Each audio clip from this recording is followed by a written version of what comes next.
Dan malam ini, kita akan menerangkan, bukan terperinci sangat, tapi biar orang boleh faham. Sekarang ni boleh beza tak? Apa itu Yahudi, apa itu Ibrani, apa itu Israel. Yahudi itu siapa? Ibrani itu apa? Israel itu apa? Kita kadang-kadang Yahudi itu Israel lah. Israel itu Yahudi lah. Baik. Pertama kita bawa kosakata yang paling first iaitu Yahudi. Bila sebut tentang Yahudi, dari mana asal-muasal kalimah dan perkataan ini boleh muncul dan boleh timbul? Yahudi sebenarnya mengikut asal sejarah ialah asal nama salah seorang anak Nabi Yaqub alaihi salam. Tapi bukanlah nama dia tu Yahudi. Anak Nabi Yaqub yang keempat nama dia Yahuza. Yahuza, Nabi Yaqub ni dia ada 4 orang isteri. Yang sulung nama Layah, yang kedua nama Rahil, yang ketiga nama Zalfah, yang keempat nama Balha. Suami Nabi Yaqub berkahwin dengan hak pertama nama Layah tu dapat 6 orang anak. Hak 3 lagi 2, 2, 2. 6 campur 2, campur 2, campur 2. Inilah 12 keturunan Bani Israel. 6 orang tu yang pertama Raubim. Yang kedua Syam'un. Yang ketiga Lewi. Yang keempat Yahuza. Yahuza ni, aduk bincang ni. Yang kelima Izakar. Yang keenam Zabulun. Baik, anak yang nombor 4, yang nama Yahuza ni lah, dinisbahkan dengan penggunaan kalimah Yahudi. Mula-mula Yahuza, Yahuza, Yahuza. Lama-kelamaan, kalimah ini semakin kukuh apabila keluarnya kerajaan Yahuza 586 sebelum Masihi. Memang lahjah dan fonetik Aramaik kuno dengan bahasa Ibrani dia dekat-dekat. Macam huruf bahasa Arab kita antara da dengan za kecil tu beza apa? Beza satu titik atas tu kan? Da, lepas tu kalau za tambah titik tu. Yahuza, Yahuda. Jadi begitu juga dengan teknik pertuturan Aramaik kuno dengan Ibrani sama. Jadi timbulnya Yahudi tadi, Yahuza tadi selepas ada kerajaan Yahuza 586 sebelum Masihi. Lama kelamaan, akhirnya Yahudi dinisbahkan. Yahudi diitlakkan sebagai agama Bani Israel dan agama bagi Nabi Musa.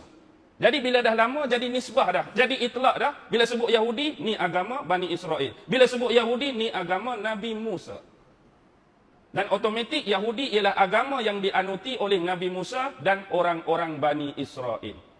Tetapi tidak memakai pemakaian Islam di sini tidak bermakna mereka tidak menurut wahyu-wahyu yang diturunkan oleh Allah Subhanahu wa taala kepada mereka melalui kitab Taurat.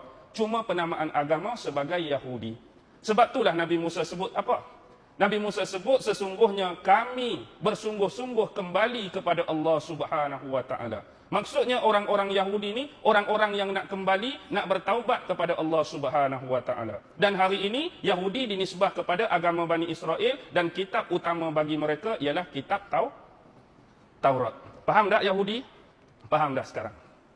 Baik, yang kedua Ibrani. Ibrani ni lebih sinonim dengan apa? Dengan agama ke, dengan bangsa ke, dengan bahasa? Bahasa. Ibrani ini tak merujuk bangsa, tak merujuk agama dan dia hanya merujuk kepada bahasa Ibrani sebab kitab Taurat turun dalam bahasa Ibrani. Asal usul kalimah Ibrani ni ialah dia adalah asal usul daripada anak-anak Nabi Nuh alaihi salam. Anak Nabi Nuh ada berapa orang? Anak Nabi Nuh ada 4 orang. Hak sulung nama Kan'an. Tapi dia nilah yang mati lemah ditenggelam oleh taufan banjir besar sebab tak mau ikut arahan Nabi Nuh supaya naik atas kapal. Dia kata aku akan panjat bukit naik tinggi, tak sampai banjir ni. Tapi akhirnya dia mati lemas. Nabi Nuh kehilangan anak pertama dia Kan'an. Tetapi yang duduk atas kapal dengan dia ada lagi berbaki 3 orang. Sam, Ham dan Yafis. Sam, Ham, Yafis. Sam inilah yang sekarang melahirkan keturunan-keturunan bangsa Arab. Ham yang kedua melahirkan keturunan-keturunan bangsa Afrika, bangsa Finik, hak biasa berkulit gelap. Dan yang terakhir Yafis ialah keturunan-keturunan Turki sebelah Eropah dan Yafis juga adalah merupakan kondak kepada Bani Ya'juj dan Ma'juj di akhir zaman. Ya'juj dan Ma'juj jangan duk fikir muka huduh. Macam taring rimau, ada kuku panjang-panjang, dia orang macam kita juga. Keturunan mana? Keturunan terakhir Nabi Nuh iaitu keturunan Yafis. Jadi hak Sam ni, hak keturunan bangsa Arab ni, di bawah rumpun keluarga Sam yang besar ni, ada 8 bangsa pula keluar.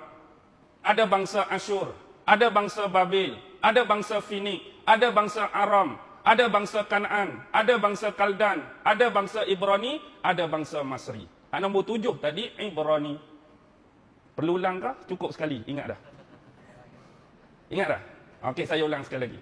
Yang pertama Asyur, yang kedua Babil, jadi kerajaan Babylon tu.